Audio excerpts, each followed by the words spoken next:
الرحمن الرحيم ثم آتينا موسى الكتاب تماما على الذي أحسن وتفصيلا لكل شيء وهدى ورحمة لعلهم بلقاء ربهم يؤمنون وهذا كتاب أنزلناه مبارك فاتبعوه واتقوا لعلكم ترحمون أن تقولوا إنما أنزل الكتاب على طائفتين من قبلنا وإن كنا عن دراستهم لغافلين أو تقولوا لو أنا أنزل علينا الكتاب لكنا أهدى منهم فقد جاءكم بينة من ربكم وهدى ورحمة فمن أظلم ممن كذب بآيات الله وصدف عنها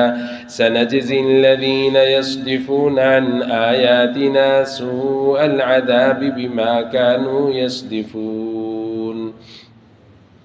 اے پیغمبر کہہ دیجئے ان کو پھر ہم نے دیا موسیٰ علیہ السلام کو کتاب پوری کرنے کے لیے اپنی نعمت اس شخص پر جس شخص نے اچھے کام کیے اور تفصیل بیان کی ہر شے کی اور ہدایت اور رحمت ہے، شاید کہ وہ اپنے رب کی ملاقات کی یقین رکھے، اور یہ کتاب ہم نے نازل کی آپ پر برکت والی ہے، بس اس کا اتباع کیجئے اور ڈریں تاکہ تم پر رحم کیجئے۔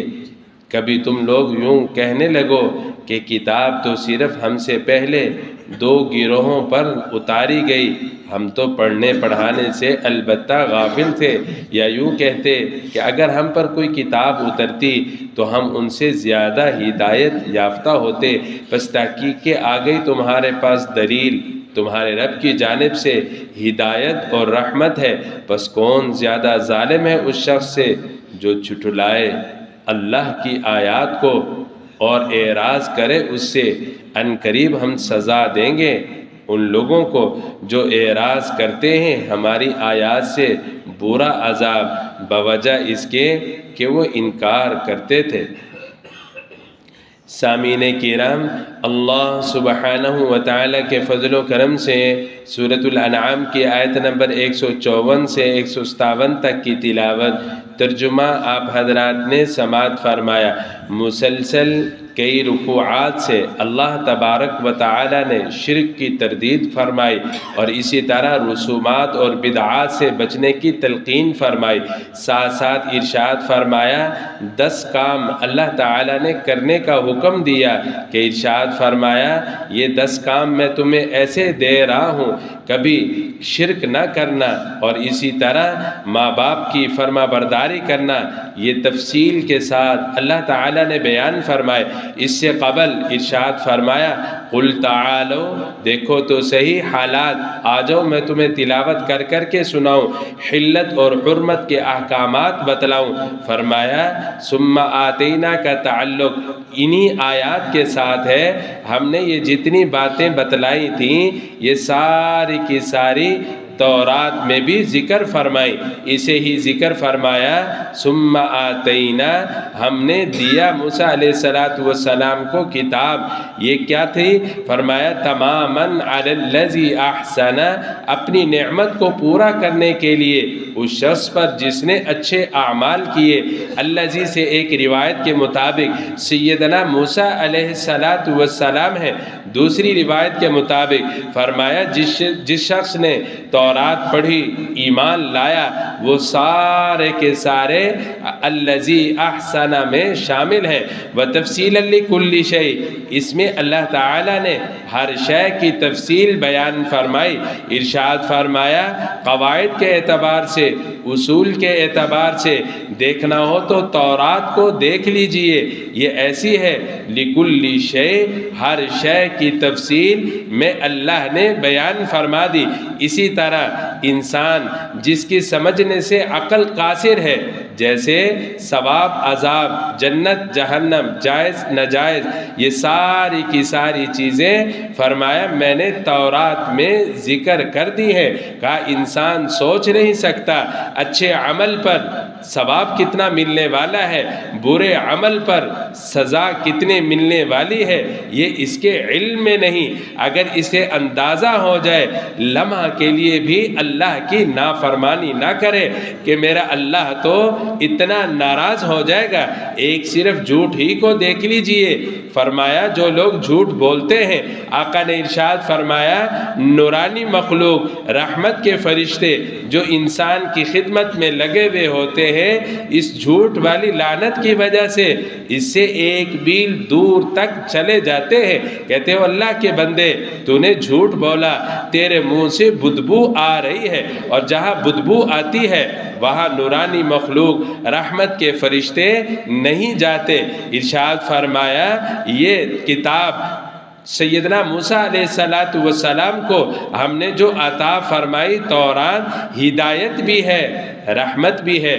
دنیا میں رہتے ہوئے سب سے زیادہ ضروری انسان کے لیے ہدایت ہے، اس لیے فرمایا ہر وقت مانگتے رہنا چاہیے اہدنا الصراط المستقیم، اہدنا الصراط المستقیم۔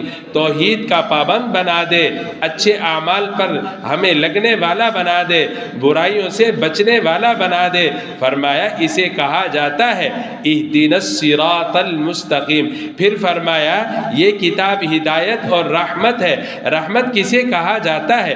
فرمایا رحمت کہتے ہیں بھیجنے والے پر صدق یقین کے ساتھ یقین رکھے کہ بھیجنے والی ذات کتاب یہ اللہ کی ذات ہے۔ پھر نمبر 2 اس میں جتنے اعمال ذکر فرمائے کہا ان پر میں صدق دل سے یقین رکھتا ہوں۔ جب یہ اعمال میں لگتا ہے تو پھر رحمت اللہ کی اس کی طرف متوجہ ہوتی ہے۔ حدیث میں آتا ہے جہاں کہیں نیک لوگ بیٹھے ہوتے ہیں، اچھی باتیں کر رہے ہوتے ہیں، رحمت کے فرشتے زمین سے آسمان تک کھڑے ہوتے ہیں، دائرہ بنا کر اس کے لیے دعائیں مغفرت کرتے ہیں، ساتھ میں یہ جو دعائیں مانگتا ہے اس کی دعا پر آمین کہتے ہیں۔ اللہ کی جانب سے سکینہ اس پر نازل کر دیا جاتا ہے جس کی وجہ سے بندے کو سکون حاصل ہوتا ہے۔ کہا ہدایت اور رحمت ہے۔ فائدہ کیا ہوگا؟ اللہ تعالیٰ نے کتاب تورات کو ہدایت بھی بنایا، رحمت بھی بنایا، لعلہم بلقاء ربہم یؤمنون، شاید کہ تم اپنے رب کی ملاقات پر یقین رکھو۔ کہا جو لوگ یقین رکھتے ہیں پھر وہ ایمانیات میں محنت کرتے ہیں، گناہوں سے باز رہتے ہیں کہ انہیں پتہ ہے ہمیں دنیا سے جانا ہے، آخرت میں اللہ کے سامنے کھڑا ہونا ہے، تو پھر وہ گناہوں سے بچتے رہتے ہیں۔ آخرت پر یقین انسان کو نیکی پر ابھارتا ہے، آخرت پر یقین انسان کو گناہوں سے بچاتا ہے۔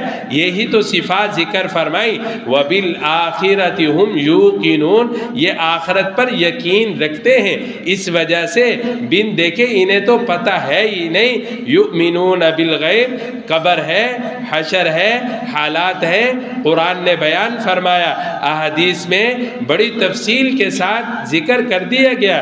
کہا بڑے ہی نیک لوگ ہیں جو محنت کرتے ہیں اور یقین کر کے ایمان بھی لاتے ہیں اور اسی طرح اعمال صالحہ میں بڑھتے چڑھتے رہتے ہیں۔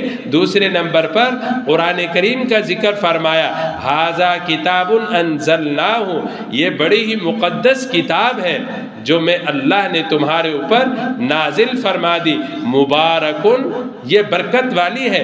برکت کہا جاتا ہے اللہ کی جانب سے خیر خوبی والے اضافے کو، ہر زیادتی کو برکت نہیں کہا جاتا، بلکہ جس میں خوبی ہو، جس برکت میں اضافہ، چیز میں اضافہ خیر کے ساتھ بڑھے، اسے برکت کہا جاتا ہے۔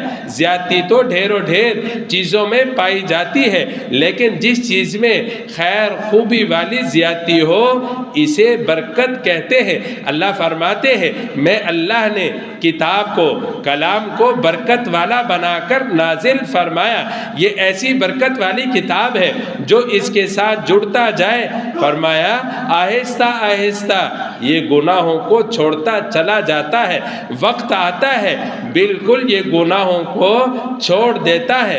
بعض تو ایسے لوگ بھی ملے، کہا جو لوگ یقین لائے فوراً سارے گناہ چھوڑ دیتے ہیں، کہتے ہیں کہ ہمارے اللہ نے یہ حکم دیا، میرے نبی نے یہ حکم دیا، لہٰذا ہمیں تو اس پہ عمل کرنا ہے۔ فرمایا مبارکن، یہ تو ذالک فضل اللہ یؤتیہ من یشاء، یہ اللہ کا فضل ہوتا ہے، اللہ جسے چاہتے ہیں عطا فرما دیتے ہیں۔ فاتبعوہ، اس کلام مقدس کا اتباع کرو، بڑے ہی خوش قسمت ہے وہ لوگ جو اتباع کرتے ہیں۔ نمبر 2 پر فرمایا واتقوا، اللہ سے ڈرو، شاید کہ تم پر رحم کیا جائے۔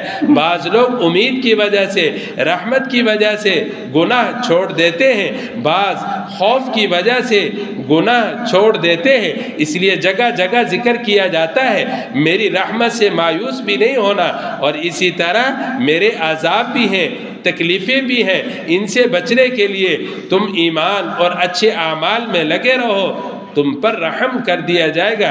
دوسری اور تیسری آیات میں بیان فرمایا کہیں مشرکین مکہ یہ نہ کہیں کہ ہم سے قبل 2 گروہوں پر تو کتابیں نازل کی گئیں، یہودی نصرانیوں پر اللہ تعالیٰ نے تورات اور انجیل نازل کی، ہم تو ان کے پڑھنے پڑھانے سے غافل تھے۔ وجہ یہ ہے سریانی اور عبرانی زبان میں اللہ تعالیٰ نے تورات اور انجیل کو نازل فرمایا، اور عرب لوگ تو عربی جانتے تھے، یہ اس زبان سے واقف نہیں تھے، اس لیے اللہ تعالیٰ نے قرآن کریم کو عربی میں نازل کر دیا کہ ان میں بعض لوگ بھی کہتے ہیں لَكُنَّا أَهْدَى مِنْهُمْ، اگر ہمارے پاس کتاب آتی تو ہم ان سے زیادہ ہدایت یافتہ ہوتے۔ اللہ تعالیٰ نے کرم فرمایا، اللہ نے کلام مقدس کو عربی زبان میں نازل فرمایا تاکہ تم اچھی طرح سمجھ سکو۔ لکھنا پڑھنا تو نہیں جانتے تھے، لیکن تاریخ والے لکھتے ہیں بلا کے ذہین تھے، اللہ تعالیٰ نے ذہانت عرب میں رکھ دی، فرمایا دیکھو تو صحیح کتنے ذہین لوگ ہیں۔ او تقولو لو ان انزل علینا الکتاب، جب کلام مقدس نازل ہوا تو یہ کہا کرتے تھے یہ اللہ کا کلام ہے، تو پھر کہنے والے نے کہا کہ تم پھر یقین کیوں نہیں لاتے؟ کہا صرف اپنے بڑے پن کی وجہ سے ہم یقین نہیں لاتے، یہ یتیم ہے اس پر کیسے یقین لے آئیں، غریب ہے، نعوذ باللہ، نقل کفر نہ باشد، ایسی باتیں کہا کرتے تھے جس کی وجہ سے ایمان سے محروم ہو گئے۔ اس لیے فرمایا انسان کو ہر وقت ادب کے ساتھ چلتے رہنا چاہیے، یہ دنیا کی زندگی ہے۔ مولانا منظور احمد صاحب رحمۃ اللہ علیہ ہمارے استاد جامعہ خیر المدارس کے فرمایا کرتے تھے قدم پھونک پھونک کر رکھو، پتہ نہیں اگلا قدم اٹھے کہ نہ اٹھے، سوچ سمجھ کر قدم اٹھاؤ، ہاتھ اٹھاؤ کہ کہیں اللہ ناراض نہ ہو جائے۔ یہی فرمایا فقد جاءکم بینۃ من ربکم، تمہارے رب کی جانب سے ہدایت آ چکی، دلیل آ چکی، یہ کتاب ایسی ہے جو ہدایت بھی ہے، رحمت بھی ہے اور دلائل بھی ہیں۔ فرمایا ہر طرح کی دلیل دیکھنا ہو عقائد کے اعتبار سے قرآن کریم کو دیکھ لیجئے، ایک ایک چیز بلکہ یوں کہیے صاف صاف بیان کر دی کہ سلیم الفطرت لوگ کہتے ہیں ایسا ہی عقیدہ ہونا چاہیے جیسے دودھ صاف شفاف ہوتا ہے۔ کہا جو لوگ عقیدہ صاف شفاف اللہ کے ہاں لے کر جائیں گے انشاءاللہ اللہ تعالیٰ ان کی مغفرت فرمائیں گے۔ ارشاد فرمایا یہ میں نے کھول کھول کر دلائل بیان کر دیے، اب کون ہے جو اللہ کی آیات کو جھٹلائے؟ کہا اعراض کرے، ساتھ فرمایا ازلم، یہ تو بہت بڑا ظالم ہے کہ جس نے اللہ کی آیات کو جھٹلایا بھی صحیح، اس کا انکار بھی کیا۔ اللہ فرماتے ہیں ایسے لوگوں کو میں سزا ضرور دوں گا کہ میرا کلام آیا انہوں نے اعراض کر دیا۔ اعراض کرنا حق نہیں بنتا، بلکہ انسان اپنی گردن جھکا دے کہ اور اگر کہیں کوئی حکم رہ جائے تو اللہ کے ہاں عرض کرے یا اللہ میں تیرا کمزور بندہ ہوں، معافی چاہتا ہوں تو مجھے معاف کر دے۔ اقراری رہنا چاہیے۔ اقرار اللہ کو بڑا ہی پسند آتا ہے۔ اللہ تبارک و تعالی ہم سب کو دین سیکھ کر صحیح سمجھ کر اس پر عمل کرنے کی توفیق نصیب فرمائے۔ وآخر دعوانا ان الحمد للہ رب العالمین۔ بسم اللہ الرحمن الرحیم الحمد للہ رب العالمین الرحمن الرحیم مالک یوم الدین اللہم صل علی محمد النبی الأمی وعلى آلہ وسلم تسلیما ربنا آتنا فی الدنیا حسنہ وفی الآخرة حسنہ وقنا عذاب النار وقنا عذاب النار رب اغفر وارحم وانت خیر الراحمین رب اغفر وارحم وانت خیر الراحمین رب اغفر وارحم وانت خیر الراحمین صلی اللہ تعالی علی خیر خلقی محمد وعلى آلہ واصحابہ اجمعین برحمتک یا ارحم الراحمین۔